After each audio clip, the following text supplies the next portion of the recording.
প্রিয় ভাইরা, আমরা আজকে একটি বিষয়ে কথা বলবো। বিষয়টি হলো জাহান্নামে যাওয়ার অন্যতম একটি কারণ, যার নাম হলো সীমা লঙ্ঘন। তার নাম কি? একজন মানুষ যে সমগ্র কারণে জাহান্নামী হবে, তার মধ্যে ভয়াবহ এবং অন্যতম একটি কারণ হলো সীমা লঙ্ঘন। কোরআনুল কারীমে এবং হাদিসে নববীতে এই সীমা লঙ্ঘনের ব্যাপারে অসংখ্য অগণিত বর্ণনা এসেছে। আমি খতিব সাহেব হিসাবে আমার কথারও একটা সীমা আছে। আপনি মুসল্লি হিসাবে আপনার কথা বলারও একটা সীমারেখা আছে। আপনি ঘরে বাবা হিসাবে আপনার কথা বলার সীমারেখা আছে। আবার আপনি সন্তান হিসাবে বাবার সাথে কথা বলারও আপনার সীমারেখা আছে। আপনি প্রশাসনিক কর্মকর্তা হিসাবে আপনারও একটা সীমারেখা আছে। আপনি সমাজের প্রতিনিধি হিসাবে আপনারও একটা সীমারেখা আছে। অর্থাৎ পৃথিবীতে প্রত্যেকটা মানুষ স্ব স্থানে এক একটা সীমারেখা মেনটেন করতে হয়। যেই জায়গায় সীমারেখার মেনটেন হয় না, ওই জায়গার মাঝে হয়তো বিপর্যয় হয় এবং লাঞ্ছনার শিকার হতে হয়। যার কারণে আমি মনে করছি যে আজকের এই জুমায় যদি আমরা এই বিষয়ে কথা বলি, আশা করি আমরা সীমালঙ্ঘনকারী না হয়ে আল্লাহ তাআলার গোলামিতে নিবিষ্ট থেকে জান্নাতের মেহমান হতে পারবো ইনশাআল্লাহ। সীমালঙ্ঘন এমন একটি বিষয়, যে বিষয়টা একজন মানুষকে জাহান্নামে নিয়ে যাবে। এই বিষয়টা স্বয়ং রব্বুল আলামিন কোরআনুল কারীমে উপস্থাপন করেছেন। সীমা লঙ্ঘনকে কোরআনুল কারীমে অনেক শব্দ দিয়ে চয়ন করা হয়েছে। জুলুম এক ধরনের সীমা লঙ্ঘন, অন্যায় আচরণ এটা আরেক ধরনের সীমা লঙ্ঘন। কোরআনুল কারীমের মাঝে যে সমগ্র শব্দগুলো চয়ন করা হয়েছে, সবচেয়ে যে শব্দ দিয়ে বেশিরভাগ সীমা লঙ্ঘনের বিষয় বর্ণিত হয়েছে, তার নাম হলো তগা। তার নাম কি? একটু সবাই বলেন, তার নাম কি? তগা। তগা শব্দের অর্থ হলো সীমা লঙ্ঘন করা। তগা শব্দের অর্থ কি? প্রশ্ন হতে পারে সীমা লঙ্ঘন কাকে বলে? ইসলামিক একজন মনীষী ইমাম কুরতুবী রাহিমাহুল্লাহ তিনি বলেন, তাজাওয়াজুল হাদ্দু বিল ইসয়ান, যে অবাধ্যতার সীমাকে অতিক্রম করাটাকেই সীমা লঙ্ঘন বলে। মনোযোগ আছে আপনাদের? অবাধ্যতার সীমাকে অতিক্রম করাকে কি বলে? সীমা লঙ্ঘন বলে। আর কোরআনুল কারীমে আল্লাহ তাআলা সীমা লঙ্ঘনের ব্যাপারে যে ভয়াবহতা তার উল্লেখ করতে গিয়ে সূরাতুন নাজিআতের 37 থেকে 39 নং আয়াতে আল্লাহ বলেন, ফাআম্মা মান তাগা ওয়া আসারাল হায়াতাদ দুনিয়া ফাইন্নাল জাহিমা হিয়াল মাওয়া। অতঃপর তারা সীমা লঙ্ঘন করল এবং দুনিয়া পূজারী হয়ে গেল, যার পরিণতিতে আমি আল্লাহ তাআলা তাকে জাহান্নামের মাঝে নিবিষ্ট করব। কথাটা কার? সন্দেহ আছে? এটা কোরআন শরীফের আয়াত। কিসের আয়াত? আল্লাহ বলছেন, অতঃপর তারা সীমা লঙ্ঘন করলো এবং দুনিয়া পূজারী হয়ে গেল, যার কারণেই তারা জাহান্নামের মাঝে নিবিষ্ট হলো। প্রিয় ভাইরা, এই দুনিয়ার জমিনের মাঝে বসবাসকালে একজন মানুষ তখনই মানুষ হিসাবে পরিচিত থাকে যখন সে সীমারেখার ভিতরে থাকে। এই সীমারেখার ভিতরে যখন একজন মানুষ থাকে, মানুষ হিসাবে তাকে সব কাজ করতে হবে, সব কাজে যেতে হবে, সব কাজ করার তার জন্য সুযোগ নাই। যদি মানুষ হিসাবে সব কাজ করার সুযোগ হতো, মানুষ এবং হায়াওয়ানের মাঝে পার্থক্য থাকতো? এই জন্যই আল্লাহ তাআলা প্রত্যেকটা জিনিসের মাঝে সীমারেখা দিয়েছেন। তোমার জন্য হালাল খাবার সীমারেখা, হারামের কাছে যেও না। নারীদের জন্য স্বামীর অনুগত্য করা সীমারেখা, স্বামীর নাফরমানি করো না, সুদ মুক্ত অর্থনীতি দিয়ে নিজের জীবনকে সাজাও, সুদের কাছে যেও না, এটা আমার সীমারেখা। পৃথিবীর জমিনের মাঝে আল্লাহ তাআলা গোলামদের জন্য এক একটা জায়গায় এক একটা ভাবে সীমারেখা দিয়েছেন। যেই গোলাম সীমা ওভারকাম করে, সীমা অতিক্রান্ত করে, ওই গোলাম জাহান্নামী গোলামে পরিণত হয়ে যায়। এই জন্য বাবা হিসেবে আপনার সীমারেখা আছে, মুসল্লি হিসেবে আপনার সীমারেখা আছে, খতিব হিসেবে আপনার সীমারেখা আছে, প্রশাসনের কর্মী হিসেবে আপনারও সীমারেখা আছে, রাজনৈতিক নেতৃবৃন্দ হিসেবেও আপনার সীমারেখা আছে। যেখানে সীমারেখা থাকে না সেখানে কখনো কল্যাণ অবস্থান করে না। আল্লাহ তাআলা কোরআনুল কারীমে এই জন্য বলছেন, ফাআম্মা মান তাগা ওয়া আসারাল হায়াতাদ দুনিয়া ফাইন্নাল জাহিমা হিয়াল মাওয়া। অতঃপর তারা সীমা লঙ্ঘন করল এবং দুনিয়ার পূজারী হয়ে গেল, আর ওই কারণে আমি আল্লাহ তাআলা তাদেরকে জাহান্নামের মাঝে নিক্ষেপ করব। প্রিয় ভাইয়েরা, এই পৃথিবীর জমিনের মাঝে সব চাইতে বেশি সীমা লঙ্ঘন করেছে ওই সমগ্র মানুষ যারা প্রশাসনের চেয়ারে বসেছে। এটা আমার কোনো কথা নয়, কোরআনুল কারীমে স্বৈর শাসকদের বৈশিষ্ট্য বর্ণনা করা হয়েছে। একজন স্বৈর শাসক যাকে এখনো মিশরের পিরামিডে পাওয়া যায়, তার নাম হলো ফেরাউন। তার নাম কি?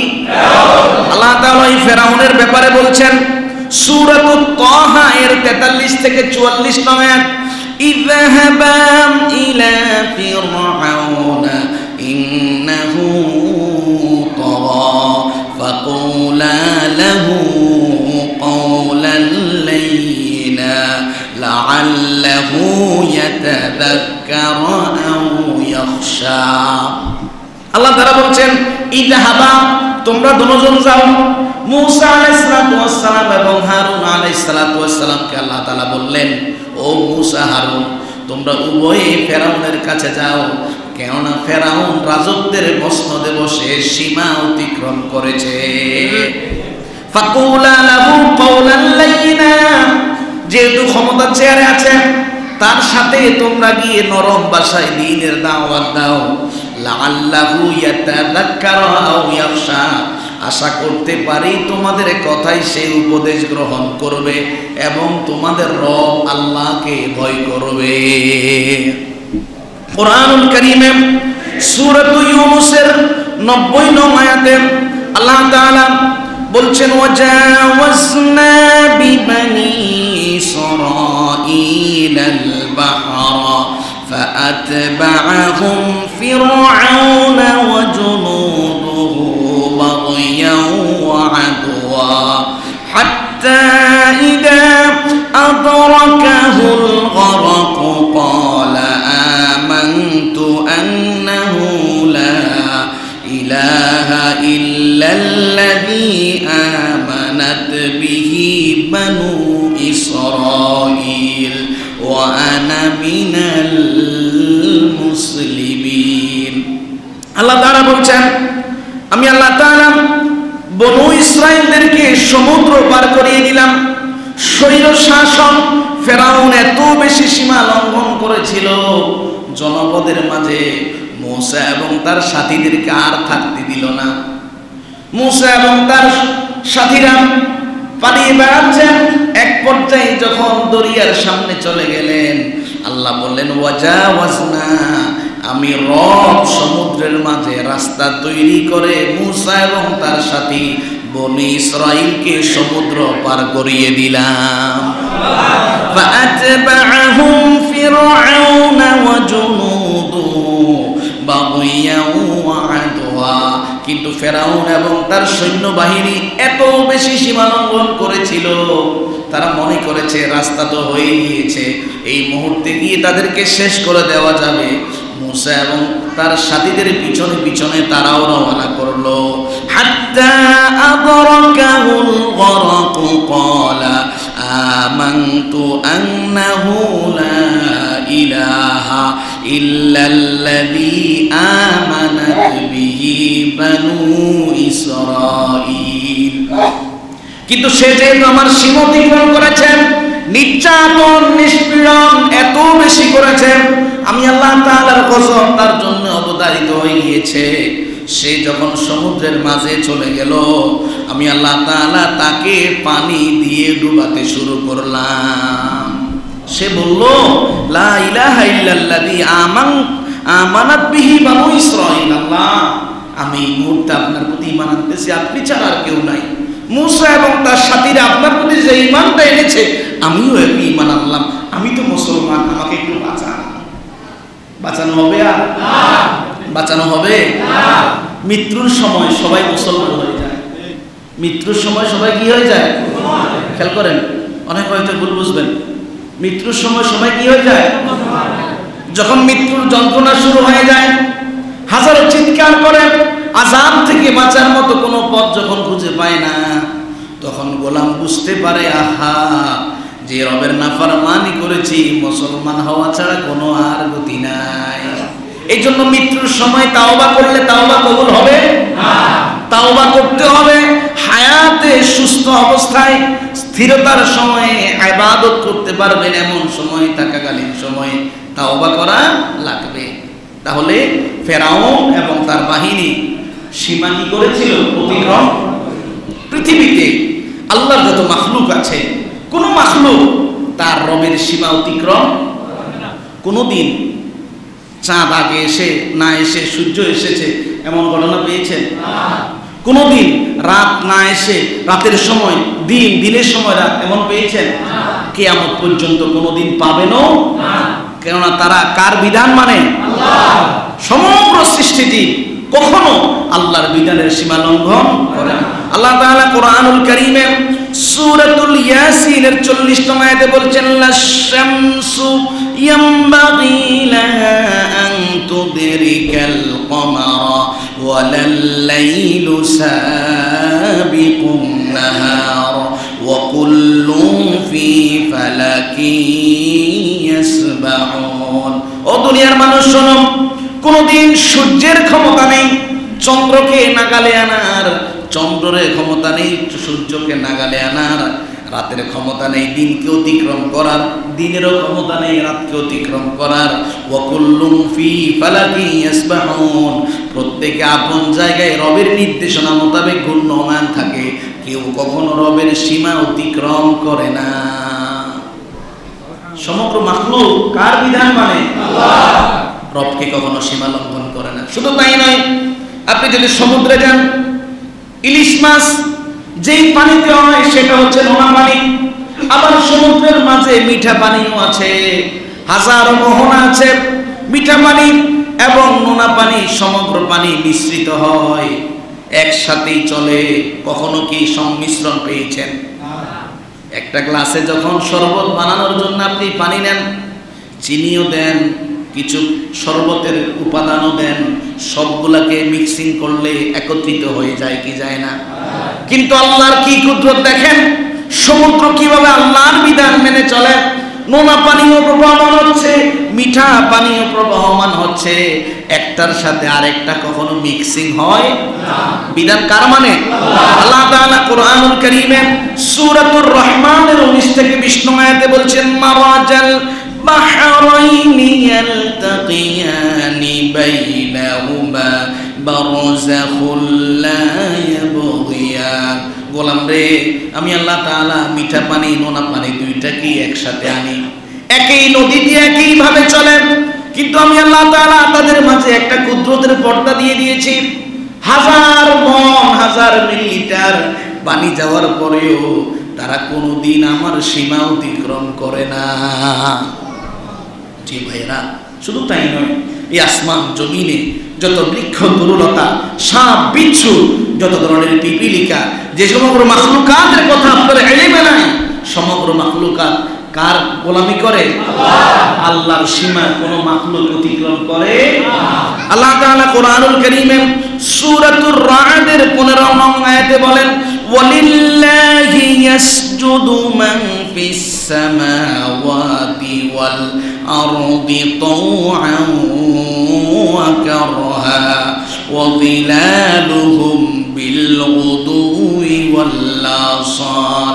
ও দুনিয়ার মানুষ, আসমান এবং জমিনে, ভূমণ্ডল এবং নভমণ্ডলে যতগুলা মাখলুক আছে, সমগ্র মাখলুক ইচ্ছায় এবং অনিচ্ছায় আমি আল্লাহ তাআলার গোলামিতে নিমজ্জিত আছে।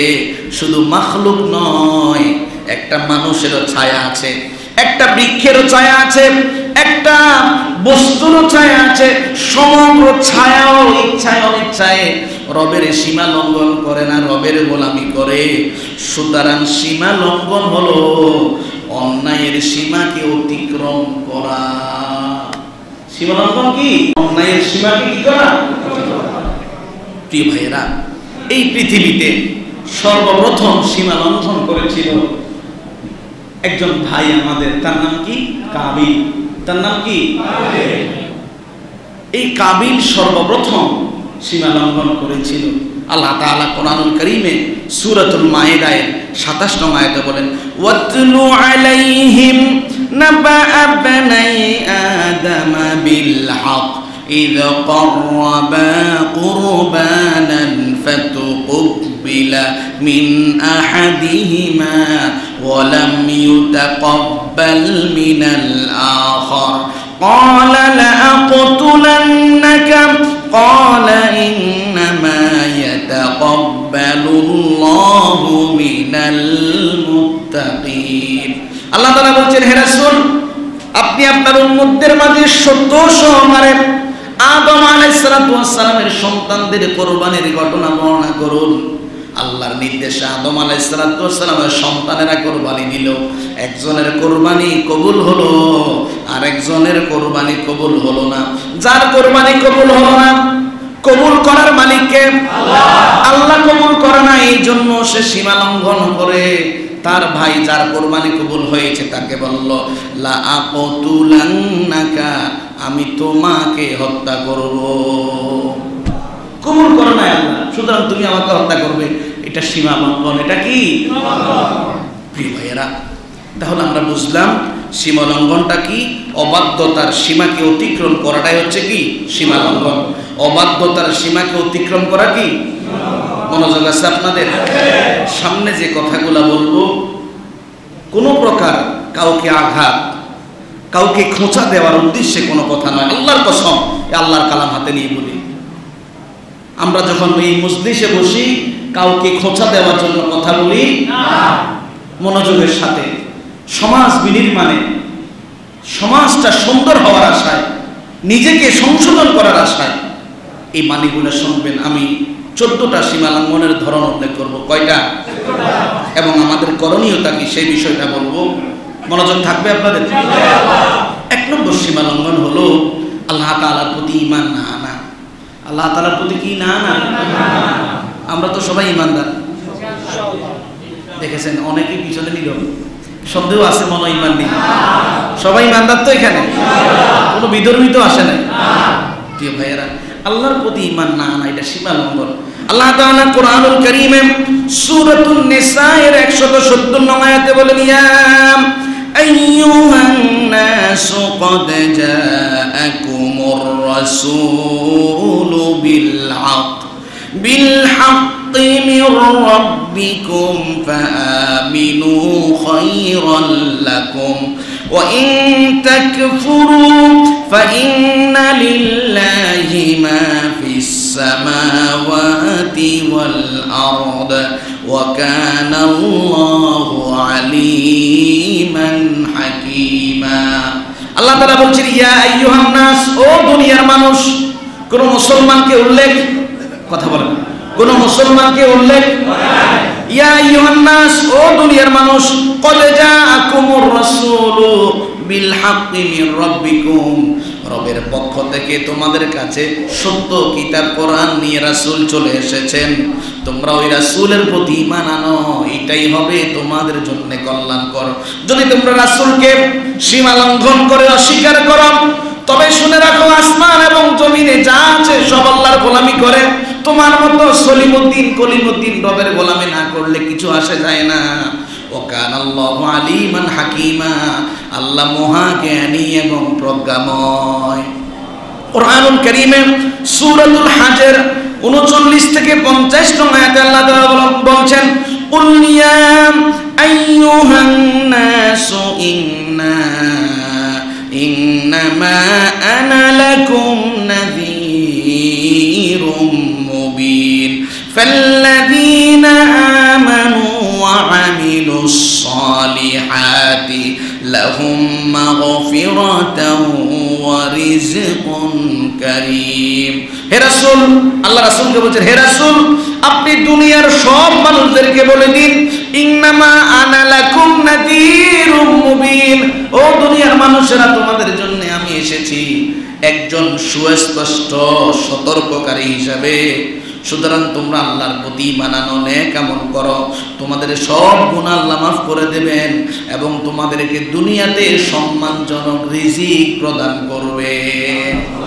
তাহলে রাসূলকে না মানা, আল্লাহকে না মানা, এটা কি সীমা লঙ্ঘন? এটা কি 2 নম্বর সীমা লঙ্ঘন। রাসূল করিম সাল্লাল্লাহু আলাইহি ওয়াসাল্লামের প্রতি আল্লাহ তাআলা যে কিতাব নাজিল করেছেন তার নাম কি? কোরআন। সবাই বলেন কোরআন। কোরআন অস্বীকার করা, শুধু কোরআন অস্বীকার করা বলতে কোরআন মানি না বিষয়টা এমন না, কোরআনের বিধানকে অস্বীকার করা। কোরআনের বিধান কি করা? আল্লাহ তাআলা কোরআনুল কারীমে সূরাতুল বাকারার 89 নং আয়াতে ইহুদিদের ঘটনা বর্ণনা করেছেন। এই ইহুদিদের কাছে যে আসমানি কিতাব এসেছিল, ইহুদিরা ওই আসমানি কিতাবের প্রতি ঈমান এনেছিল এবং বিশ্বাস করে আমলও করেছিল। ইহুদিদের সাথে যখন ধর্মবিদ্বেষী নাফরমানদের শয়তানি গোষ্ঠীর সাথে যুদ্ধ বেজে যেত, ইহুদিরা তাদের ওই কিতাব পড়ে আল্লাহর কাছে আশ্রয় চাইতো। যখন আল্লাহর পক্ষ থেকে মুহাম্মাদুর রাসূলুল্লাহর কাছে আসমানি কিতাব নাজিল হলো, ইহুদিরা কোরআন শোনেন, কোরআন অনুধাবন করে বুঝতে পারল মুহাম্মাদুর রাসূলুল্লাহ জবান দিয়ে যা বলে এটা দুনিয়ার জাগতিক মানুষের কথা নয়, এটা কার কথা? আল্লাহ। কিন্তু ইহুদিরা সীমা লঙ্ঘন করে আল্লাহর কিতাবকে অস্বীকার করেছিল। আল্লাহ সেই কথা বলছেন, ওয়ালাম্মা জাআহুম কিতাবুম মিন ইনদিল্লাহি মুসাদ্দিকুল লিমা মাআহুম ওয়া কানু মিন ক্বাবলু ইস্তাফতিহুনা আলাল্লাযীনা কাফারু ফালাম্মা জাআহুম মা আরাফু কাফারু বি ফালা'নাতুল্লাহি আলাল কাফিরিন। আল্লাহ তাআলা বলছেন, ওলাম্মা জাআহুম কিতাবুম মিন ইনদিল্লাহ, যখন আল্লাহর পক্ষ থেকে এই কিতাব আসলো আর ইহুদিদের সাথে যে ধর্মীয় গ্রন্থ ছিল ওই কিতাবের সাথে এই কিতাব পুরোপুরি মিলে গেল, কিন্তু তারা এই কিতাবটুকুকে জানার পরেও সীমা লঙ্ঘন করে এই কিতাবকে অস্বীকার করতে লাগলো। আল্লাহ তাআলা বলছেন, যারা আমার এই কিতাব দিয়ে আমার কাছে আশ্রয় চাইতে, আমার কিতাব আসার পরে যারা এই কিতাবকে সীমা লঙ্ঘন করে অস্বীকার করলে আমি আল্লাহ তোমাদের প্রতি লানত নাজিল করলাম। নাউজুবিল্লাহ বলবেন না? তাহলে কিতাব অস্বীকার করা কি সীমা লঙ্ঘন? 3 নাম্বার সীমা লঙ্ঘন হলো কতলুল আম্বিয়া ওয়া তাকযীবুহুম, নবী রাসূলদেরকে হত্যা করা। নবী রাসূলদেরকে কি করা? এবং নবী রাসূলদেরকে মিথ্যাবাদী বলা। আজকে তো নবী রাসূল নাই, যদি মুহাম্মাদুর রাসূলুল্লাহ থাকতেন এই কোরআনের বাণীগুলো মুহাম্মাদুর রাসূলের জবানে শুনতেন, নাইবে নবী যারা তাদেরকে হত্যা করা নবীদেরকে হত্যা করার শামিল। নাইবে নবীদেরকে মিথ্যাবাদী, জঙ্গিবাদ, মৌলবাদ ট্যাগ দেওয়া, নবীদেরকে মিথ্যাবাদী ট্যাগ দেওয়া শামিল। সুতরাং এই কাজ যারা করবে তারা সীমা লঙ্ঘন করবে। কি করবে? কোরআনুল কারীমে সূরাতুল বাকারার 61 আয়াতে আল্লাহ তাআলা বলছেন, ওয়াদুরিবাত আলাইহিমুয যিল্লাতু ওয়াল মাসকানাতু ওয়া বাউ বিগাদাবিম মিনাল্লাহ যালিকা বিআন্নাহুম কানু ইয়াকফুরুনা বিআয়াতিল্লাহি ওয়া ইয়াকতুলুনান নাবিয়্যিনা বিগাইরিল হক যালিকা বিমা আসাউ ওয়া কানু ইয়াতাদুন। আল্লাহ তাআলা বলছেন, আমি আল্লাহ তাদেরকে পাকড়াও করলাম লাঞ্ছনা দিয়ে, যারা নাইবে নবীদেরকে অপমান করে, নাইবে নবীদেরকে হত্যার ষড়যন্ত্র করে, নবীদেরকে যারা হত্যা করেছে, নবীদের বিরুদ্ধে যারা মিথ্যা প্রতিপন্ন করেছে, আল্লাহ বলছেন ওয়াদুরিবাত আলাইহিমুদ যিল্লাহ, অপমান লাঞ্ছনা তাদেরকে গ্রাস করে ফেলেছে, তাদেরকে দরিদ্রতা ভর পেয়েছে। ওয়াবাউ বিগাদাবিন মিনাল্লাহ, তারা হয়তো দুনিয়াতে শান্তি শৃঙ্খলায় বসবাস করছে, আমি আল্লাহ বলছি আমার গজব তাদেরকে পরিবেষ্টন করে আছে। আল্লাহ বলছেন যালিকা বিআন্নাহুম কানু ইয়াকফুরুনা বিআয়াতিল্লাহ ওয়া ইয়াকতুলুনা আন-নাবিয়্যিনা বিগাইরিল হক। আমার নবী রাসূলদের কোনো অপরাধ ছিল না, আমার নবী রাসূলদের কোনো অপরাধ ছিল না। আয়াতও অস্বীকার করেছে, আমার নবীদেরকে তারা হত্যাও করেছে। আমি আল্লাহ তাআলা এই সীমা লঙ্ঘনকারীদের, এই অবাধ্যতা পোষণকারীদের জন্য আমি আল্লাহ তাআলা আযাবকে পুঞ্জীবিত করে রেখেছি, ছাড় দেওয়ার কোনো সুযোগ নাই। সীমা লঙ্ঘন শরীয়তের দৃষ্টিকোণ থেকে সীমা লঙ্ঘন। এখন আমরা কি নিয়ে কথা বলবো? শরিয়া। শরিয়ার দৃষ্টিকোণ থেকে সীমা লঙ্ঘন। 4 নম্বর সীমা লঙ্ঘন হলো হারাম বক্ষণ করা। কি বক্ষণ করা? আর কথা বোঝা যায়?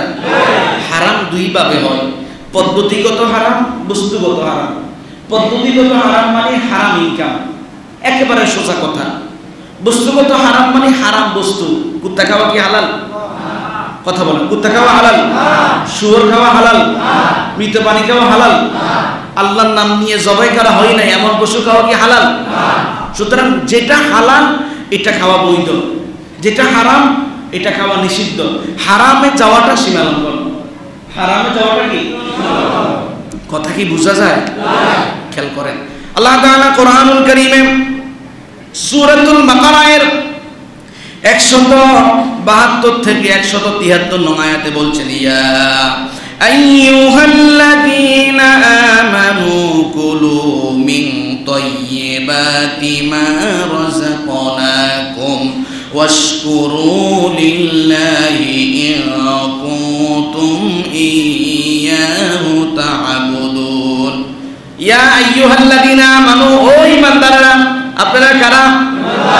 সবাই বলেন। আল্লাহ বলছেন সত্যি সত্যি যদি তোমার রবের ইবাদত করে থাকো, ইন কুনতুম ইয়্যাহু তা'বুদুন, ঈমানদার তো বললেই ঠিক আছে, যদি সত্যি সত্যি রবের ইবাদত করে থাকো, আমি রব তোমাদেরকে সিদ্ধান্ত দিয়ে দিলাম আমার দেওয়া হালাল রিজিক তোমরা ভক্ষণ করো। কে বলছেন? আল্লাহ।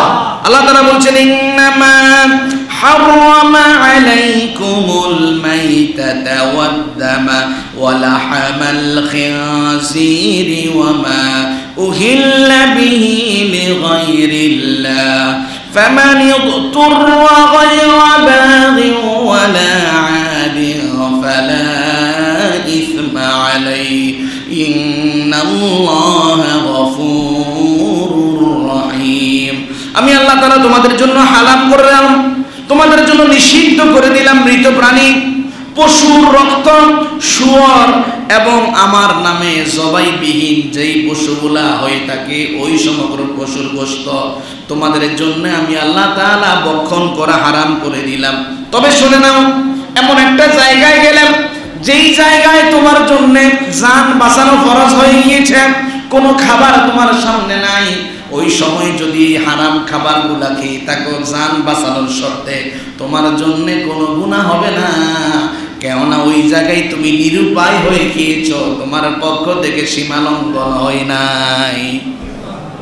তাহলে হালাল খাবার ভক্ষণ করা, হারামের ধারের কাছেও না যাওয়া। যদি হারাম ধারের কাছে যাওয়া হয়, হারাম নিয়ে ইনভেস্টমেন্ট করে ব্যবসা করা হয়, এটা হবে কি? সীমা। আবার আল্লাহ তাআলা একটা জিনিসকে হালাল করেছেন, আপনি যদি ওই জিনিসটাকে নিজের জন্য হারাম করেন, এটা আবার সীমা লঙ্ঘন। গরুর গোশত খাওয়া কি? আমার কথা কি বোঝা যায়? এগুলো তো খুব গভীর কথা, একটু মনোযোগ। গরুর গোশত খাওয়া কি? এখন আপনি নিজের জন্য এটাকে হারাম করে দিলেন, এটাও কিন্তু কি? সীমা লঙ্ঘন। আল্লাহ তাআলা কোরআনুল কারীমে সূরাতুল মাইদা এর 87 নং আয়াতে বলছেন, ইয়া আইয়ুহাল্লাযীনা আমানু লা তুহাররিমু তাইয়্যিবাতি মা আহাল্লাল্লাহু লাকুম ওয়া লা তা'তাদু ইন্নাল্লাহা লা ইউহিব্বুল মু'তাদিন। ও দুনিয়ার ইমানদাররা শোনো, আমি আল্লাহ তোমাদের জন্য যেই সমগ্র জিনিস হালাল করেছি, ওই হালাল জিনিসগুলোকে তোমরা নিজের জন্য হারাম বানিয়ে নিও না। এটা আমার সাথে সীমা লঙ্ঘন হবে। আমি আল্লাহ তাআলা কোনো সীমা লঙ্ঘনকারীকে ভালোবাসি না। কে বলছেন? আল্লাহ। একটি ঘটনা হাদিস শরীফে উল্লেখ করা হয়েছে। হযরত আব্দুল্লাহ ইবনে আব্বাস রাদিয়াল্লাহু আনহু হাদিস বর্ণনা করেন, তিরমিজি শরীফের হাদিস। আব্দুল্লাহ ইবনে আব্বাস রাদিয়াল্লাহু আনহু বলেন, আন্না রাজুলান আতান নাবিয়্য সাল্লাল্লাহু আলাইহি ওয়াসাল্লাম ফাকালা ইয়া রাসূলুল্লাহ, একজন ব্যক্তি রাসূলের কাছে আসলেন। এসে রাসূলকে বললেন, ও আল্লাহর নবী, ইন্নী ইযা আসাবতুল লাহমা ইনতাশারতু লিন-নিসা ওয়া আখাযাতনি শাহওয়াতি ফাহারামতু আলাইয়া লাহমা। নবীজি, আমি যখন গোশত ভক্ষণ করি, গোশত ভক্ষণ করার কারণে আমার শরীরের মাঝে সহবাসের জন্য তীব্র ব্যাকুলতা তৈরি হয় এবং আমার যৌন উত্তেজনা তীব্র থেকে তীব্রতর হয়ে যায়। ফাহারামতু আলাইয়া লাহমা, এই জন্য আমি আমার জন্য গোশত ভক্ষণ করা হারাম করেছি। অর্থাৎ আমি সিদ্ধান্ত নিয়েছি আমি গোশত খাবো। তখন নবীজি বললেন, আমার সাহাবী, গোশত খাওয়া হালাল, এটা হারাম করার তোমার কোনো অধিকার নাই, এটা সীমা লঙ্ঘন। আরেকটি ঘটনা, লিঙ্গ পরিবর্তন। কিছুদিন আগে পাঠ্যপুস্তকে এবং সারা দেশে এটা নিয়ে কথা হয়েছে, ট্রান্সজেন্ডার। মনে আছে আপনাদের? যে পুরুষ হয়ে লিঙ্গটা চেঞ্জ করে সে বলে আমি নারী। নাউজুবিল্লাহ বলবেন না? দেখেন, এই জিনিসটা ইসলাম সমাধান করেছে। হাদিস শরীফে উল্লেখ করা হয়েছে, হযরত আব্দুল্লাহ ইবনে মাসউদ রাদিয়াল্লাহু আনহু হাদিস বর্ণনা করেন, সহিহ বুখারীর হাদিস। তিনি বলেন, কুন্না নাগজু মা রাসূলিল্লাহি সাল্লাল্লাহু আলাইহি ওয়াসাল্লাম ওয়া লাইসা লানা শাইউন। আমি আব্দুল্লাহ ইবনে মাসউদ এবং অন্যান্য সাহাবীরা গরীব মানুষ, কিচ্ছু নাই। নবীজির সাথে যখন জিহাদ করতে যেতাম, জিহাদ করার পরে আবারও নিজের ঘরে ফিরে আসতাম। খাবারের জন্য অনেক সময় অপেক্ষমান থাকতাম। কেউ যদি খাবার দিত তখন আমরা খেয়ে নিজের জীবন অতিবাহিত করতাম। আব্দুল্লাহ ইবনে মাসউদ রাদিয়াল্লাহু আনহু বললেন, আমরা একদিন রাসূলকে বললাম, আলা নাস্তাখসি, ওগো নবী, যৌনতা তো শরীরের মাঝে আছে, তীব্র উত্তেজনা তৈরি হয় বিয়ে করার জন্য, স্ত্রীর সাথে একান্তে অবস্থান করার জন্য, কিন্তু বিয়ে তো করি নাই, একান্তে কোথায় অবস্থান করব? নবীজি, আপনি কি আমাদেরকে এই কথার অনুমতি দেবেন যে আমরা আমাদের লিঙ্গটা পরিবর্তন করার কিংবা খাসি হয়ে যাওয়ার আমাদেরকে অনুমতি দিবেন কি? যেন খাসি হয়ে গেলে আমাদের মাঝে আর তীব্র যৌন উত্তেজনা আসবে না। রাসূল করিম সাল্লাল্লাহু আলাইহি ওয়াসাল্লাম ফানাহা আন যালিকা। আব্দুল্লাহ ইবনে মাসউদ বলেন, রাসূল করিম সাল্লাল্লাহু আলাইহি ওয়াসাল্লাম সাহাবায়ে কেরামদেরকে বললেন, সাবধান, আল্লাহ তাআলা তোমাকে পুরুষ বানিয়েছেন, যৌন উত্তেজনা দিয়েছেন, থাকাটাই স্বাভাবিক। এর মানে তুমি লিঙ্গ পরিবর্তন করে ফেলবে কিংবা খাসি হয়ে যাবে, এমনটা করো না। সুম্মা রাখাসা লানা আন নানকাহাল মারআ বিসাওব, প্রয়োজন হলে একটা জামাকে মোহর দিয়ে একটা নারীকে বিবাহ করো, তবুও লিঙ্গ পরিবর্তন করো না। কেন না? আল্লাহ তোমাকে পুরুষ বানিয়েছেন, তোমার অধিকার নাই নারী হওয়ার। খেয়াল করেন, আল্লাহ তোমাকে পুরুষ বানিয়েছেন, তোমার অধিকার নাই কি হওয়ার। আবার আল্লাহ তাআলা তোমাকে পুরুষ বানিয়েছেন, তোমার অধিকার নাই খাসি হওয়ার।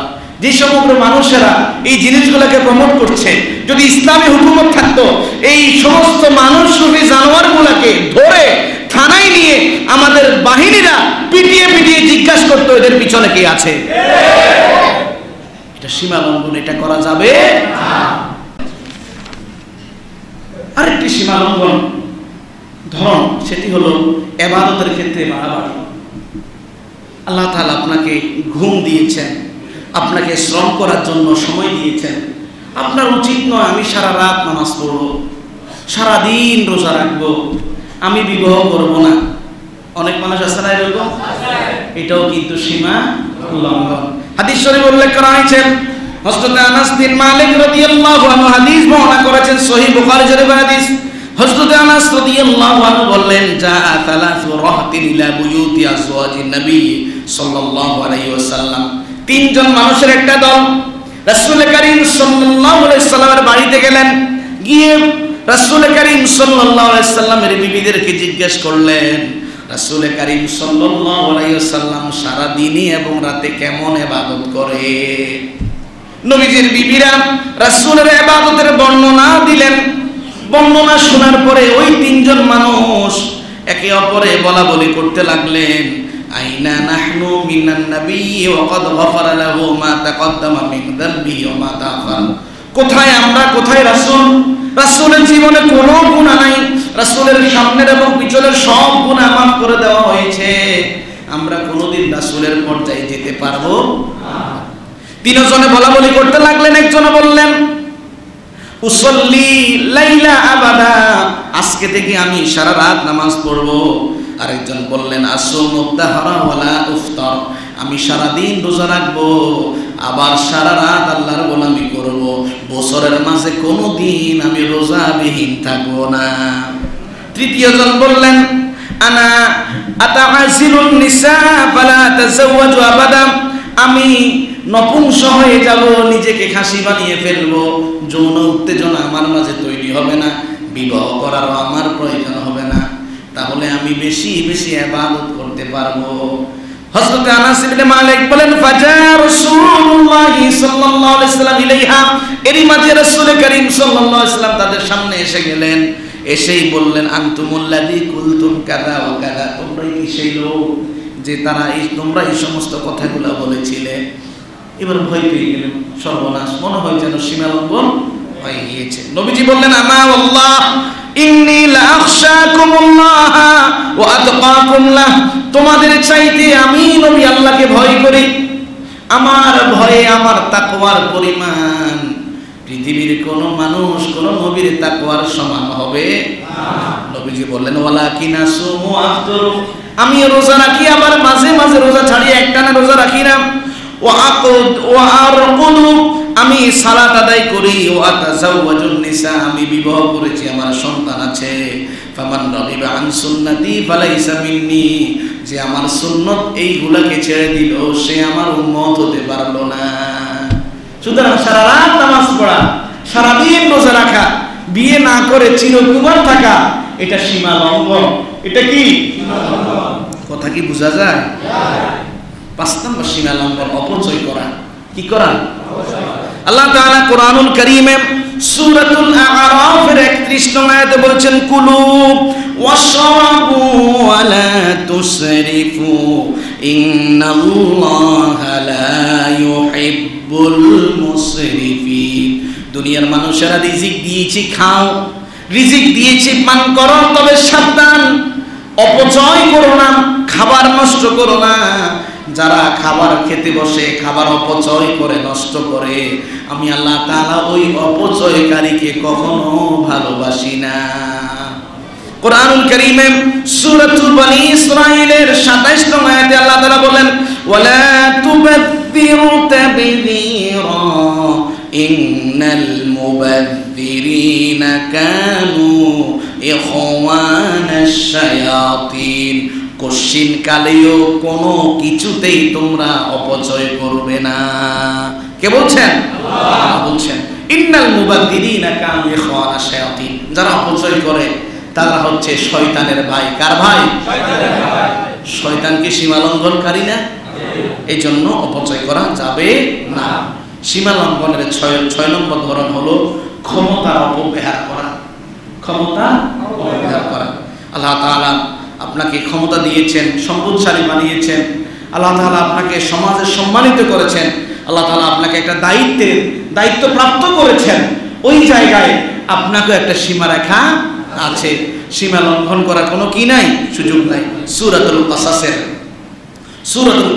76 নং আয়াত আল্লাহ তাআলা বলছেন, ইন্না কারুনা মিন কওমি মূসা ফাবাগা আলাইহিম ওয়া আতাইনাহু মিনাল কুনুজি মা ইন্না মাফাতিহাহু লাতানূউ বিল উসবাতি উলিল কুওয়া إذ قال له قومه لا تفرح إن الله لا يحب الفرحين।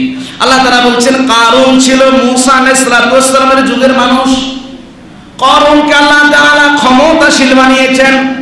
আল্লাহ তাআলা বলছেন আমি কারূনকে এত বেশি সম্পদের মালিক বানিয়েছি, কারণ যেই জায়গার মাঝে তার সম্পদ রাখতো ওই জায়গার দরজাগুলা বন্ধ করে যেই চাবিগুলা ছিল একদল মানুষের পক্ষে সেই চাবিগুলা বহন করা সম্ভব হতো না। কত সম্ভব? বহু সম্ভব। আল্লাহ তাআলা বলছেন শক্তিশালী একটা বাহিনী তার এই সম্পদের চাবি বহন করা কি হয়ে যেত? কষ্টসাধ্য হয়ে যেত। আল্লাহ তাআলা বলছেন জনপদের মানুষ কারণ ক্ষমতাশালী তাকে বলল লা তাফরাহ, এই সম্পদ পেয়ে ক্ষমতাসীন হয়ে গর্ব আচরণ করো, সীমা লঙ্ঘন করো না। ইন্নাল্লাহা লা ইউহিব্বুল ফারিহিন, নিশ্চয় আল্লাহ তাআলা গর্বকারীকে, ঔদ্ধত্য পোষণকারীকে, সীমা লঙ্ঘনকারীকে কখনো ভালোবাসে না। যারা ক্ষমতাসীন হয়, ক্ষমতাসীনরা যারা সীমা লঙ্ঘনকারী তাদের পরিচয় আল্লাহ বলছেন এই ক্ষমতা পেয়ে তারা সর্বপ্রথম মানুষ হত্যা করে, নিজের জনপদের, নিজের কাছের দেশপ্রেমী সমগ্র মানুষকে তারা ধরে ধরে মারে। এরপর আল্লাহ বলছেন এই সমগ্র মানুষেরা দেশের মানুষদেরকে ঘর থেকে ঘর ছাড়া করে, এই সমগ্র মানুষেরা মানুষদের থেকে মুক্তিপণ দিয়ে অর্থ সঞ্চয় করে। আল্লাহ তাআলা বলছেন এই সমগ্র কাজগুলা ক্ষমতাসীন মানুষরাই করে থাকে। সাবধান, এই কাজগুলা কঠিন কালেও তোমরা করবে না। কোরআন থেকে শুনেন, কোরআনুল কারীমে সূরাতুল বাকারার 85 নং আয়াত মক্কাবাসীদের দৃষ্টান্ত আল্লাহ উপস্থাপন করতে গিয়ে বলছেন সুম্মা আনতুম হাউলাই তাকতুলুনা আনফুসাকুম ওয়া তুখরিজুনা ফারীকাম মিনকুম মিন দিয়ারিহিম তাযাহারুনা আলাইহিম বিল ইসমি ওয়াল উদওয়ান ওয়া ইন ইয়াতুকুম উসারা তুফাদুহুম ওয়া হুয়া মুহাররামুন আলাইকুম ইখরাজুহুম।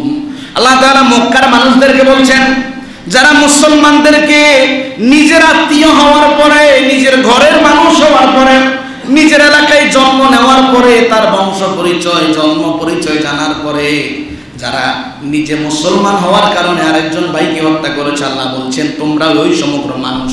সুম্মা আনতুম হাউলা, তোমরা ওই সমগ্র মানুষ যারা নিজেরা নিজের মানুষদেরকে হত্যা করেছিলেন, যারা নিজেদের ভাইদেরকে ঘর থেকে বের করে দিয়েছিলে, আর তোমরা সীমা লঙ্ঘনের কাজে একে অপরকে সহযোগিতা করছিলে কিভাবে মুসলমানদেরকে মারা যায়, কিভাবে দেশ থেকে তাদেরকে বের করে দেওয়া যায়।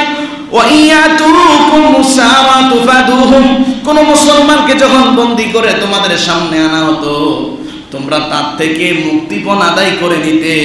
ওয়া হুয়া মুহাররামুন আলাইকুম ইখরাজুহুম, নিজের ভাইদেরকে হত্যা করা, ঘর থেকে বের করিয়ে দেওয়া, ভাইদের বিরুদ্ধে সীমা লঙ্ঘন করে ষড়যন্ত্র করা, ভাইদের থেকে মুক্তিপণ আদায় করা আমি আল্লাহ তাআলা তোমাদের জন্য হারাম করে দিয়েছিলাম। কি করেছিলাম? আল্লাহ বলছেন আফাতুমিনুনা বিবাদিল কিতাবি ওয়া তাকফুরুনা বিবাদ। ও দুনিয়ার মানুষেরা, কোরআনের একটা আয়াত মানলে আরেকটা বিধান মানলে না। আল্লাহ বললেন নিরাপরাধ মানুষকে তুমি হত্যা করো না, এই আয়াত তুমি মানলে না, নামাজ পড়লে হাজি সাহেব হইবে। তাহলে কোরআনের একটা বিধান তুমি মানলে আর একটা বিধান ছেড়ে দিলে, এরকম মুসলমান নাকি তুমি? আল্লাহ বলছেন ফামা জাযাউ মান ইয়াফআলু যালিকা মিনকুম ইল্লা খিজিয়ু ফিল হায়াতিদ দুনিয়া ওয়া ইয়াউমাল কিয়ামাতি ইউরাদ্দুনা ইলা আশাদ্দিল আযাব। যারা এই সমগ্র কর্মকাণ্ডে নিমজ্জিত থাকবে, কোরআনের একটা বিধান মানবে আর একটা বিধানকে অস্বীকার করবে, তাদেরকে আমি দুনিয়াতে চাক্ষুষ লাঞ্ছিত করব, অপমানিত হবে, সম্মানহানি হবে, কোথাও সম্মান পাবে না। আল্লাহ বলছেন ওয়া ইয়াউমাল কিয়ামা ইউরাদ্দুনা ইলা আশাদ্দিল আযাব। এত নির্যাতন, এত নিপীড়ন মনে করবে বেঁচে গেলে না, কিয়ামতে তোমার জন্য কঠিন আযাব অপেক্ষা করছে। কেমন আযাব? সুম্মা বাদদালনাহুম জুলুদান গায়রাহা লিয়াযুকুল আযাব। মানুষদেরকে কষ্ট দিয়েছিলেন, বছরকে বছর মানুষদেরকে বন্দী করে নির্যাতন করেছিলেন, তুমি মনে করেছো দুনিয়ার স্বাগতিক শাস্তি দেওয়া মাত্র এই মুহূর্তে শাস্তি শেষ, মারা গেলেই কোনো আর আযাব নাই। না গোলাম, আমি আল্লাহ তাআলা তোমাকে জাহান্নামের আগুনে জ্বালাবো। জাহান্নামের আগুনে তোমার শরীরটা পুড়ে ক্ষয় হয়ে যাবে। সুম্মা বাদদালনাহুম জুলুদান গায়রা, আমি আল্লাহ নতুন করে আবার চামড়া দিব তোমাকে, যেন তোমার কলিজা পর্যন্ত জাহান্নামের আগুনের সাজা তুমি বুঝতে পারো। তোমাকে সেই দিন কোনোভাবেই ছাড় দেওয়া হবে না। ওয়াল্লাহু বিগাফিলিন আম্মা তা'মালুন, তুমি মনে করেছো সব তুমি করলে কেউ জানে না, মনে রেখো তোমার সব কাজের ব্যাপারে তোমার রব কোনোদিন গাফিল ছিল না, রব সব জানে। এই জন্য ভাই, আমরা যারা এখানে অবস্থান করছি, আমার মুসলিম ভাইরা, আমরা কেউ জুলুমকারী হব না, আমরা অন্যায়ভাবে আমার ভাইকে আঘাত করব না, আমার ভাইয়ের সম্ভ্রমে আঘাত করব না, আমার ভাইয়ের সম্মানের মাঝে আঘাত করব না, তার সম্পদ লুটপাট করব না। কেননা সে তো আমার ভাই। সে কি? প্রিয় ভাইয়েরা, এই ক্ষমতায় যারা থাকে, ক্ষমতাশীল মানুষেরা চাঁদাবাজি, টেন্ডারবাজি, লুটতরাজ, গুম খুন সমগ্র কিছুই তারা করে। কেননা তারা তো একজন প্রশাসনিক কর্মকর্তা, তারা একজন রাজনৈতিক ব্যক্তিবর্গ, তাদের পক্ষে অনেক কিছুই করা সম্ভব। সমাজের সম্পদশালী মানুষ, ঠিক না? আমি এখানে বসে থেকে যদি বলি আমি ঘুষ খাই না, এটা হওয়াটাই স্বাভাবিক। এখানে আমাকে কেউ ঘুষ দেওয়ার জন্য আসবে না। কাস্টমসের অফিসে বসে, মন্ত্রণালয়ের মসনদে বসে কেউ যদি বলে হুজুর আমি ঘুষ খাই না, তাহলে এই মানুষটা নিশ্চিত আল্লাহর ওলি, কোনো সন্দেহ নাই।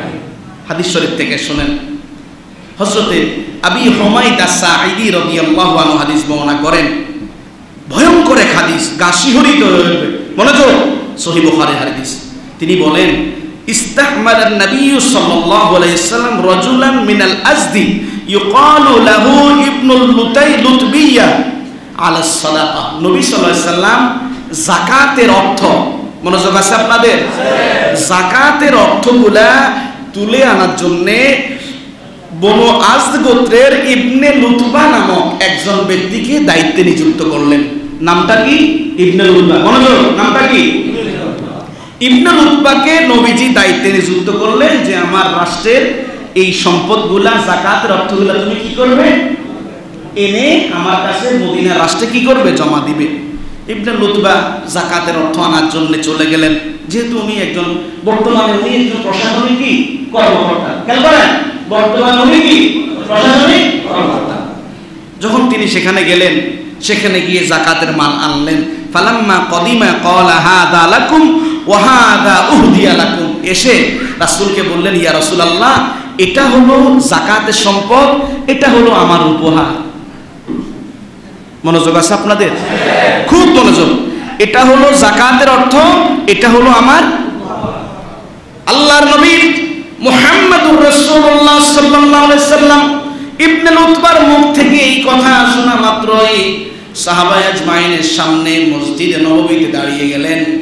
সাহাবা আজমাইনের সামনে আল্লাহর প্রশংসা করে বললেন, আমার সাহাবীরা তোমাদের কি হয়ে গেল? আমি তোমাদেরকে রাষ্ট্রীয় কাজে পাঠালাম, তুমি যাকাতের অর্থ আনলে, ঠিক আছে, যাকাতের অর্থ দিলে, আবার বললে এটা আমার উপহার। আমি তোমাদেরকে বলছি, ফাহাল্লা জালাসা ফি বাইতি আবিহি ওয়া বাইতি উম্মিহি ফানাযারা ইউদা লাহু আমলা। ও ইবনে লুতবা, তুমি তো বলছো এটা তোমার উপহার, আজকে থেকে তোমাকে আমি আমার প্রশাসনিক দায়িত্ব থেকে বরখাস্ত করে দিলাম। তুমি তোমার মায়ের ঘরে কিংবা বাবার ঘরের মাঝে কয়েকদিন বসে থাকো, চেয়ে দেখো কে তোমাকে উপহার হিসাবে কিছু দেয়। দিবে কেউ? পদেই তো নাই, পাবেন কোথায়? নবীজি এরপরে বলছেন, ওয়াল্লাযী নাফসি বিয়াদিহি, আমি মুহাম্মদ ওই আল্লাহর কসম করে বলি যে আল্লাহর হাতে আমার জান রয়েছে, লা আখাযতু আহাদুম মিনহু শাইআন ইল্লা জাআ বিহি ইয়াউমাল কিয়ামা ইয়াহমিলুহু আলা রাকাবাতি। আমার যে উম্মত দুনিয়ার জমিনের মাঝে প্রশাসনিক দায়িত্বে নিমজ্জিত থেকে কিংবা ক্ষমতাসীন হয়ে যে সমগ্র আত্মসাৎ করে টেন্ডারবাজি, চাঁদাবাজি, লুটতরাজ, জবরদখল, সুদ, দুনিয়ার অবৈধ যত কিছু তুমি নিয়ে নিলে, হাতিয়ে নিলে, কিয়ামতের ময়দানে ওই সমগ্র অর্থ কাঁধের মাঝে বহন করে তোমাকে হাজির করা হবে। এরপরে কথা খুব ভয়ানক। নবীজি বললেন, ইন কানা বাঈরান লাহু রুগা, যদি তুমি উটের অর্থ থেকে অর্থ চুরি করে থাকো, কিয়ামতের ময়দানে এমন ভাবে উঠবে, উট যেরকম আওয়াজ করে তোমার মুখ দিয়ে কথা আসবে না, ওরকম আওয়াজ বের হবে।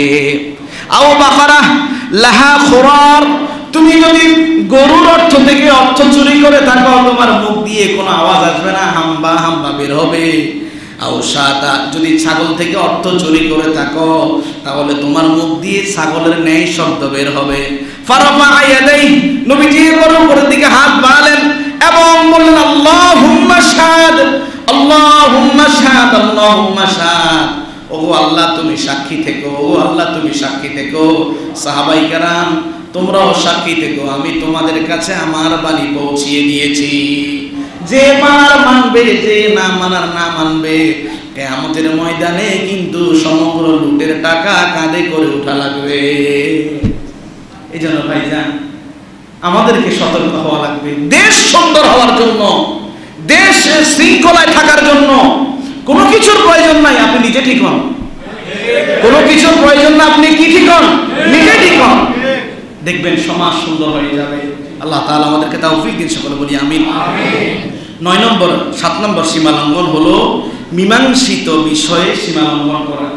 ধরুন আমার সাথে সাপোজ আরেকজন ভাইয়ের সাথে ঝগড়া হলো, আমাদের উভয়দেরকে প্রশাসনিক কর্মকর্তা, ধরুন আপনাদের পাশে থানাতে নিয়ে যাওয়া হলো। আমাদের সম্মানিত ওসি সাহেব আমাদের দুইজনের মাঝে কি করে দিলেন? সমাধান করে দিলেন। দেখা গেল কি সমাধান হওয়ার পরে যিনি অন্যায় করেছেন উনি আমাকে বললেন তোমাকে আমি দেখে নিব। কি করবো?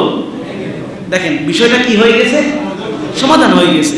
এরপরে সমাধান হয়ে যাওয়ার পরে আবার বলতেছে তোমার আমি কি করবো? আল্লাহ তাআলা বলছেন এটা সীমা লঙ্ঘন। এটা কি? আল্লাহ তাআলা বলছেন ওয়া ইন তাইফাতানি মিনাল মুমিনিনা ক্বাতালু ফাআসলিহু বাইনাহুমা فإن بغت إحداهما على الأخرى فقاتلوا التي تبغي حتى تفيء إلى أمر الله। যদি কোনো মুসলমান দুই দলের মাঝে ঝগড়া বাঁধে, তোমাদেরকে আমি আল্লাহ নির্দেশ দিচ্ছি উভয়ের মাঝে মীমাংসা করে দাও। মীমাংসা হওয়ার পরে যে ঔদ্ধত্য আচরণ করবে, অবাধ্য আচরণ দেখাবে, তোমাদেরকে বলছি যে অবাধ্য আচরণ করলো তোমরা তার বিরুদ্ধে সংগ্রাম করো যতক্ষণ না সে আল্লাহর বিধানের প্রতি মাথা নত না হয়। কে বলছেন? আল্লাহ তাআলা বলছেন ওয়া আকসিতু, যখন সে আসবে তার প্রতি আবার অবিচার, অনাচার, জুলুম, নির্যাতন করো না, ইনসাফের সাথে ন্যায়সঙ্গত মীমাংসা তুমি তাদের মাঝে করে দাও। হাদিস শরীফ উল্লেখ করা হয়েছে, হযরত আনাস রাদিয়াল্লাহু আনহু হাদিস বর্ণনা করেন, সহিহ বুখারীর হাদিস।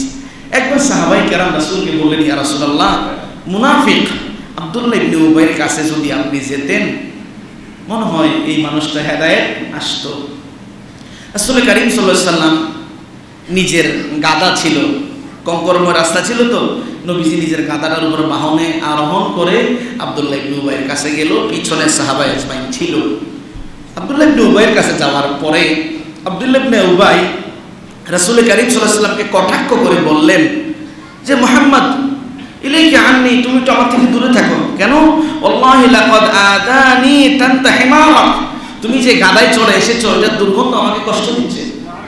উদ্দেশ্য নাকি রাসূলকে কি করা? কটাক্ষ করা।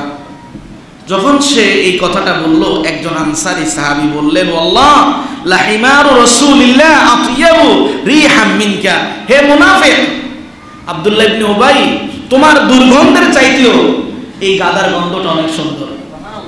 অর্থাৎ সাহাবায়ে কেরাম উপস্থিত প্রতিবাদ জানালেন। এখন তো আব্দুল্লাহ ইবনে উবাইয়ের মাথা খারাপ, এবারে গালাগালি মারামারি শুরু হয়ে গেল ওই টিমের মাঝে, যেটা আমাদের সচরাচর হয়। রাসূল কারীম সাল্লাল্লাহু আলাইহি ওয়াসাল্লাম মীমাংসা করলেন এবং বললেন এমনটা করা কখনো সঠিক হবে। তখন এই আয়াত তেলাওয়াত করলেন, ওয়ালা তুফসিদু ফিল আরদি বা'দা ইসলাহিহা, উম্মতেরা কোনো বিষয় যখন মীমাংসা হয়ে যাবে দ্বিতীয়বার তোমরা ঝগড়ার মাঝে নিমজ্জিত হয়ে যেও না। প্রিয় ভাইয়েরা, সময় খুবই কম, কথা অনেক বেশি, তবু আমরা বলছি দেখা যাক কতটুকু যাওয়া যায়। 8 নাম্বার সীমা লঙ্ঘন, কোরআনের ফয়সালা না মানা। কোরআনের ফয়সালা না মানা, এটা সীমা লঙ্ঘন। আল্লাহ তাআলা কোরআনুল কারীমের মধ্যে বলছেন সূরাতুল বাকারা এর 213 নং আয়াত, কানা নাসু উম্মাতান ওয়াহিদাতান ফাবা'আসাল্লাহু নাবিয়্যিনা মুবাশশিরিনা ওয়া মুনযিরিন ওয়া আনজালা মা'আহুমুল কিতাবা বিল হক ليحكم بين الناس فيما اختلفوا فيه। আল্লাহ তাআলা বলছেন সমগ্র মানুষ কিন্তু একটা উম্মত। কয়টা উম্মত? আমাদের আব্বা কয়জন? একজন, আদম আলাইহিস সালাতু আসসালাম। আমাদের মা একজন, আমরা সবাই এক বাবা মায়ের সন্তান। আল্লাহ তাআলা বলেন সমগ্র মানুষ একটাই উম্মত। আমি আল্লাহ তাআলা তাদেরকে ভাগ করেছি বিভিন্ন যুগে যুগে।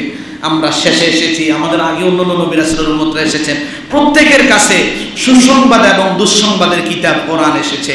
আল্লাহ বলছেন আমি এই জন্য নাযিল করেছি লিয়াহকুমা বাইনান নাসি ফীমা ইখতালাফু ফী, যে সমগ্র বিষয়ে মানুষে মানুষে অমীমাংসিত থাকে, ঝগড়া বিবাদ হয়, মীমাংসার প্রয়োজন হয়, যেন তারা এই কিতাব দিয়ে মীমাংসা করতে পারে। সুতরাং যারা এই কিতাবের মীমাংসা মানে না তারা সীমালঙ্ঘনকারী।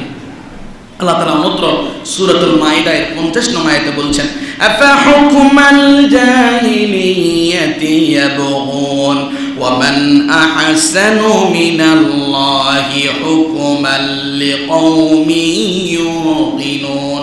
ও দুনিয়ার মানুষেরা, তোমরা কি জাহিলি যুগের বিচার মীমাংসার মাঝে ফিরে যাবে, যেখানে গোত্রের মানুষের পক্ষের বিচার হতো, দলীয় মানুষের পক্ষের বিচার হতো, মানুষ সুবিচার পেত না, নির্বিচারে মানুষের প্রতি জুলুম হতো। ওই বিচার ব্যবস্থার দিকে কি তোমরা ফিরে যাবে? ওমান আহসানু মিনাল্লাহি হুকমা, আল্লাহর চাইতে সুন্দর বিচার মীমাংসাকারী আর কে হতে পারে? আছে কেউ? এজন্য কোরআনের মীমাংসা মানতে হবে। 9 নাম্বার, কোরআনের মন পড়া ব্যাখ্যা করা। দেখবেন অনেকেই বলে লাকুম দীনুকুম ওয়ালিয়া দীন, সহিহ বুখারীতে এসেছে। অনেকেই মন পড়া বলে। বিশেষ করে বিগত দিনগুলোতে আমরা দেখেছি মাহফিলের মঞ্চে এসে এমন এমন মানুষ এমন এমন ভাষায় কথা বলে, মনে হয় যেন উনি অনেক কিছু জানে, কিন্তু যা বলতেছে অধিকাংশই ভুল। মন গড়া কোরআনের ব্যাখ্যা দেওয়া সীমালঙ্ঘন। মন গড়া কোরআনের ব্যাখ্যা দেওয়া কি? আল্লাহ তাআলা কোরআনুল কারীমে সূরাত আলে ইমরানের 7 নং আয়াতে বলছেন হুয়াল্লাযী আনজালা আলাইকাল কিতাবা মিনহু আয়াতুম মুহকামাতুন হুন্না উম্মুল কিতাব ওয়া উখরু মুতাশাবিহাত فأما الذين في قلوبهم زيغ فيتبعون ما تشابه منه ابتغاء الفتنة وابتغاء تأويله وما يعلم تأويله إلا الله। আল্লাহ তাআলা বলছেন হে রাসূল, আমি আল্লাহ তাআলা আপনার প্রতি এই কিতাব নাযিল করেছি। এই কিতাব কি? এই কিতাবে 2 ধরনের আয়াত আছে। এক ধরনের আয়াত হচ্ছে মুহকামাত, আর এক ধরনের আয়াত হচ্ছে মুতাশাবিহাত। মুহকামাত হলো ওই আয়াত যেই আয়াত পড়া মাত্রই কোরআনের ওই আয়াতের ব্যাখ্যা ব্রেনের মাঝে চলে আসে, অন্য কোন আয়াতের কাছে যাওয়া লাগে না। আর মুতাশাবিহাত হলো ওই আয়াত যে আয়াতের ব্যাখ্যা স্বাভাবিকভাবে কোনো মানুষের পক্ষে বোঝা সম্ভব। আল্লাহ তাআলা বলছেন যাদের হৃদয়ের মাঝে কুফরি আছে, ইমানের মাঝে পোকা ধরেছে, ওই সমগ্র মানুষগুলা ওই মুতাশাবিহাত আয়াতকে কেন্দ্র করে মানুষের মাঝে বিভ্রান্তি ফিতনা সৃষ্টি করে, গোলযোগ সৃষ্টি করে। তারা তো এই কথা জানে না এই মুতাশাবিহাতের অর্থ একমাত্র আল্লাহ জানে। কে জানে? والراسخون في العلم يقولون آمنا بكل من عند ربنا وما يذكر إلا أولو الألباب। আর যে সমগ্র মানুষরা জ্ঞানবান, যে সমগ্র মানুষগুলোর মাথার মাঝে সুবুদ্ধি রয়েছে, ওই সমগ্র মানুষগুলা বলে সব আমার আল্লাহর পক্ষ থেকে নাজিল হয়েছে। আমি আল্লাহ তাআলার এই আয়াতগুলোর হাকিকত বোঝা সম্ভব নয়, এই আয়াতের প্রতি আমি একচ্ছত্র ঈমান এনে নিলাম। তাহলে বোঝা যায় কোরআনের সবগুলো আয়াতের ব্যাখ্যা সবার পক্ষে জানা সম্ভব না। উদাহরণ দিচ্ছি, আলিফ লাম মিম, এটার অর্থ কোনোদিন বাইর করতে পারবেন? কেউ পারে নাই। কোরআনুল কারীম আল্লাহ তাআলা বলছেন ইয়াদুল্লাহ ফাওকা আইদিহিম। ওসমান রাদিয়াল্লাহু আনহুর হত্যাকে কেন্দ্র করে সমগ্র সাহাবায়ে কেরাম ঐক্যবদ্ধ হয়েছেন, ওসমান রাদিয়াল্লাহু আনহুর হত্যার বদলা না নেওয়া পর্যন্ত আমরা ফিরে যাব না। ওই বায়াতে সাজারা বৃক্ষের নিচে যেই বায়াত গ্রহণ করেছিলেন নবীজির হাতে হাত রেখে, আল্লাহ বলতেছেন ইয়াদুল্লাহ ফাওকা আইদিহিম, ওই জায়গায় আমি আল্লাহর হাত ছিল। কার হাত ছিল? এখন আপনি আল্লাহর হাত ছিল, এটা ব্যাখ্যা করবেন কিভাবে? আছে আপনার কাছে? এই জন্য কোরআনের সব আয়াত বোঝা সম্ভব। আল্লাহ, অনেকগুলো কথা ভাইজান। আরেকটি কথা, 10 নম্বর, একটু সময় কি বলেন? হ্যাঁ, আজকে একটু কষ্ট হয়ে যাবে, কথা আছে না, যে কথাও বলা হবে ইনশাআল্লাহ, খেয়াল করেন। 10 নম্বর হচ্ছে ইসলামের আহকামকে অবজ্ঞা করা। এটা খুব গুরুত্বপূর্ণ বিষয়। অনেকে দেখা যায় প্রতি বছর এত বড় গরু কোরবানি দেওয়া দরকার নেই, কোরবানি দিয়ে টাকা লস হয়। প্রতি বছর এতগুলো মানুষ হজে গিয়ে লাভ কি? হজ করে কি বা পায়? বিভিন্ন সৌদি আরবের মক্কা মদিনা এগুলো দেখি কি লাভ? এরকম মন্তব্য অনেকে করে, করছেও পর্যন্ত, নাম নিলাম না। খেয়াল করেন, এই জিনিসগুলোকে অবজ্ঞা করা সীমা লঙ্ঘন। আল্লাহ তাআলা বলছেন ইয়া আইয়ুহাল্লাযীনা আমানু লা তুহিল্লু শাআইরাল্লাহ ওয়ালা শাহরাল হারামা ওয়ালাল হাদিয়া ওয়ালাল কলাইদা ওয়ালাল আমিনাল বাইতাল হারামা ইয়াবতাগুনা ফাদলাম মির রাব্বিহিম ওয়া রিদওয়ানা। ও ঈমানদারেরা, তোমাদের জন্য আল্লাহর নিদর্শনাবলীকে অসম্মান করা, আল্লাহ তাআলার সম্মানিত মাসকে অসম্মান করা, কোরবানির পশু নিয়ে মন্দ আলাপ করা, গলায় পরিহিত আল্লাহর ঘরে আল্লাহ সন্তুষ্টির জন্য প্রেরিত পশুকে অবজ্ঞা করা, আল্লাহর ঘরের দিকে রওনা হাজির সাহেবকে নিয়ে অবজ্ঞা করা, তোমাদের জন্য আমি আল্লাহ তাআলা হারাম করে দিলাম। এটা করা কি? সীমা লঙ্ঘন। 11 নম্বর সীমা লঙ্ঘন হলো মানুষকে জাহান্নামের দিকে টাকা।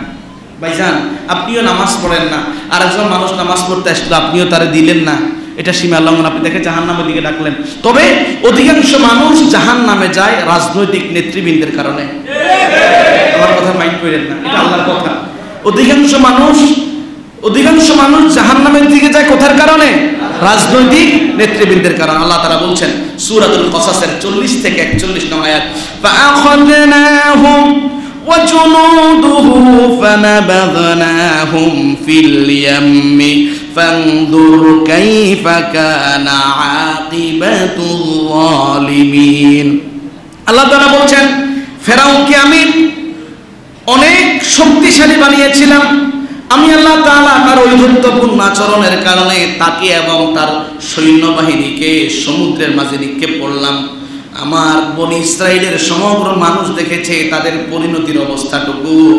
ওয়াজআলনাহুম আইম্মাতান ইয়াদউনা ইলান নারি ওয়া ইয়াওমাল কিয়ামাতি লা ইউনসারুন। আমি আল্লাহ তাআলা, খেয়াল করেন, ওয়াজআলনাহুম আইম্মা, ফেরাউনকে আমি আল্লাহ জাতির নেতা বানিয়েছিলাম, ক্ষমতা দিয়েছিলাম, মসনদে বসিয়েছিলাম। ইয়াদউনা ইলান নার, সে মানুষদেরকে জান্নাতের দিকে না ডেকে জাহান্নামের দিকে ডেকেছে।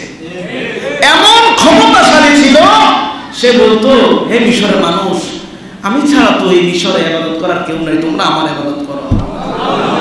এখন বলছে নাউজুবিল্লাহ, ওই জায়গায় না বলার কেউ ছিল, সবাই জিম্মি, সবাই কি?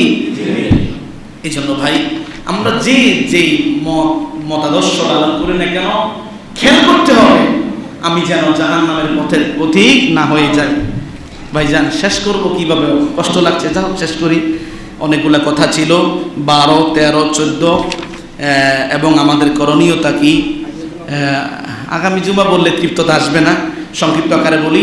স্ত্রী কর্তৃক স্বামীর অবাধ্য হওয়া, স্ত্রী কর্তৃক স্বামীর অবাধ্য হওয়া সীমা লঙ্ঘন। অনেক মা বোন আমার এই কথাগুলো শুনবেন। আপনারা বাসায় গেলে বউকে তো ওয়াজ করতে পারবেন না, অন্তত আমার ওয়াজটা একটু শোনাবেন, কি বলেন? হ্যাঁ, খেয়াল করেন, স্ত্রীরা অনেক সময় স্বামীর অবাধ্য হয়।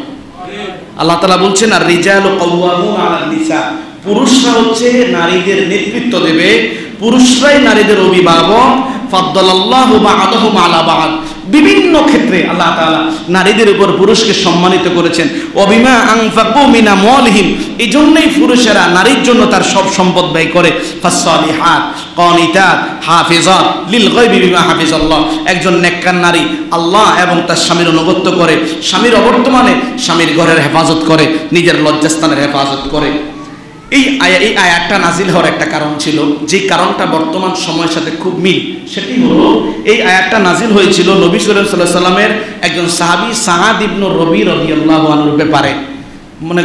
মনে মাইন্ড করছেন? খেয়াল করেন, সাআদ ইবনে রবি ওনার বিবিকে একদিন একান্তে স্বামী স্ত্রী মিলনের জন্য ডাক দিলেন। স্ত্রী স্বামীর কথার কি করলেন না, মূল্যায়ন। সাআদ ইবনে রবি বিবিকে চপটাঘাত করলেন, অর্থাৎ থাপ্পড় দিলেন। বিবি এই কথাটা স্বামীর বংশের মানুষের কাছে বললেন। স্বামীর বংশের মানুষ রাসূল করিম সাল্লাল্লাহু আলাইহি ওয়াসাল্লামের কাছে বিচার নিয়ে আসলেন। তখন আল্লাহ তাআলা এই আয়াতটা নাজিল করেছেন, স্বামী যদি বিবিকে একান্তে অবস্থানের জন্য রাতে ডাকে, স্ত্রীর প্রতি স্বামীর দায়িত্ব হলো, স্বামীর প্রতি স্ত্রীর দায়িত্ব হলো স্বামীকে অবশ্যই একান্তে অবস্থান করার সুযোগ দিতে হবে, নতুবা সারা রাত আল্লাহর রহমতের ফেরেশতারা তাকে লানত প্রদান করবে। অসংখ্য পরিবারে জিজ্ঞাসা করি, ভাই বাচ্চা একটা, বাচ্চা কাচ্চাকে আনবেন না? হুজুর বইলেন না, বাচ্চার কথা বললে মনে হয় যেন গায়ের মাঝে আগুন ধরে উঠে। আছে না নাই? আমাদের মা বোনরা এই সমস্ত কথা করবেন না। 13 নম্বর হচ্ছে স্ত্রীকে অধিক ভালোবেসে মায়ের সমতুল্য করবেন না। মনে রাখেন, মায়ের সমান কোনোদিন স্ত্রী হবে না। আবার স্ত্রীকে অধিক ভালোবেসে মায়ের মতো করলে আপনি সীমা লঙ্ঘন করলেন। এটাকে ইসলামী শরীয়তের ভাষায় জিহার বলে। আপনি বললেন, দেখছো তোমাকে না দেখতে আমার মায়ের মতো লাগে। অনেকেই খুব মায়া করে বলে, এই সমস্ত কথা দ্বারা সীমালঙ্ঘন হয়ে যাবে। একটা দাসমুক্তকরণ কিংবা একটানা 2 মাস রোজা রাখা কিংবা 60 জন মিসকিনকে পেট ভরে খাওয়ানো ছাড়া আপনার বিবির সাথে আপনি এক বিছানায় ঘুমাতে পারবেন যদি এমন কথা বলেন, কেননা এটা কি সীমালঙ্ঘন। 14 নম্বর, তালাক দেওয়ার পর স্ত্রীর সাথে থাকা সীমালঙ্ঘন। শেষ করছি আমাদের করণীয়তা কি, এটা সবচেয়ে গুরুত্বপূর্ণ বিষয়। আজকে দেখা যায় আবারও আগের মতো চাঁদাবাজি শুরু হয়েছে, ঠিক না? আবারও আগের মতো হত্যাযজ্ঞ শুরু হয়েছে। মানুষের ঘরের মাঝে গিয়ে ঘর ভেঙে লুণ্ঠন করা হচ্ছে। এটা মুহাম্মদুর রাসূলুল্লাহর উম্মতের বৈশিষ্ট্য। আল্লাহ তাআলা বলছেন, মুহাম্মাদুর রাসূলুল্লাহ ওয়াল্লাযীনা মাআহু আশিদ্দাউ আলাল কুফার। মুহাম্মদ আল্লাহর রাসূল। কার রাসূল? মুহাম্মদের সাথে যারা সাথী আছে, যদি এখনো মুহাম্মদের সাথী দুনিয়ার জমিনে নাই, আমরাই মুহাম্মদের সাথী। আশিদ্দাউ আলাল কুফার, তারা কাফেরের ব্যাপারে সবচেয়ে কঠোর। রুহামাউ বাইনাহুম, কিন্তু একে অপরের মাঝে অনেক ঝগড়া হবে, অনেক কাটাকাটি মারামারি রাহাজানি আগে এক সময় হয়েছে, কিন্তু এখন সবাই একে অপরের প্রতি দয়ালু হবে যদি তারা মুহাম্মদুর রাসূলুল্লাহর উম্মত হয়ে থাকে। আপনিও যদি জাহেলদের মতো আবারও মারামারি শুরু করেন, আবারও কাটাকাটি শুরু করেন, তাহলে জালেমের মাঝে আর আপনার মাঝে তো কোনো পার্থক্য থাকলো না। এই জন্য ভাই খেয়াল করি, রুহামাউ বাইনাহুম, তারা একে অপরের প্রতি কি হবে? দয়াশীল হবে। তারাহুম রুকআন সুজদান ইয়াবতাগুনা ফাদলাম মিনাল্লাহি ওয়া রিদওয়ানা, তারা আল্লাহর সন্তুষ্টির জন্য নামাজ পড়বে। আল্লাহর সন্তুষ্টির জন্য কি পড়বে? সীমাহুম ফি বুজুহিহিম, এমন নামাজি তাদের কপালের মাঝে নামাজের চিহ্নও দেখা যাবে। তাহলে মুহাম্মদুর রাসূলের উম্মত কাফেরদের ব্যাপারে কঠিন, নিজেদের ব্যাপারে খুব দয়ালু। এবং মুহাম্মদুর রাসূলের উম্মত নামাজি, রুকু সেজদাকারী, তাদের কপালে নামাজের চিহ্ন আছে। এই আয়াত একটাই সিদ্ধান্ত দেয়, আজকে থেকে আমার এই এলাকায় যে সমগ্র ভাইরা বসবাস করছেন, কোনো চাঁদাবাজি, কোনো লুণ্ঠন, কোনো হাইজাকারি, কোনো মারামারি, কোনো কিছু হবে কি? আর কোনো কিছু আর হবে? আগেই বলেছি, সমাজ ভালো হবে যদি আমি ভালো হই, সমাজ ভালো হবে যদি আমি কি হই? ভালো হই।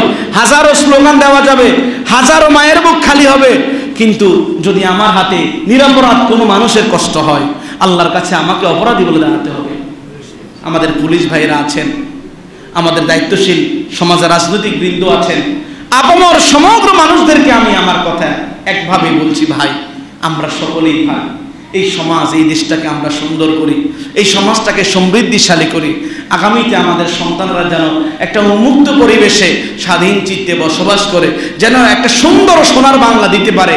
এবারে কি আমরা সকল ঐক্যবদ্ধ থাকবো ইনশাল্লাহ? থাকা যাবে তো ইনশাল্লাহ? সর্ব অবস্থায় আমরা প্রত্যেকেই দায়িত্বশীলের পরিচয় দিই। যারা সীমা লঙ্ঘন করে, আল্লাহ নবী বলছেন সে আমার উম্মত না, সে আমার কি না? আল্লাহ তাআলা যে কথাগুলি বলেছি আমাদের সকলকে আমল করার তৌফিক দেন। সকলে বলি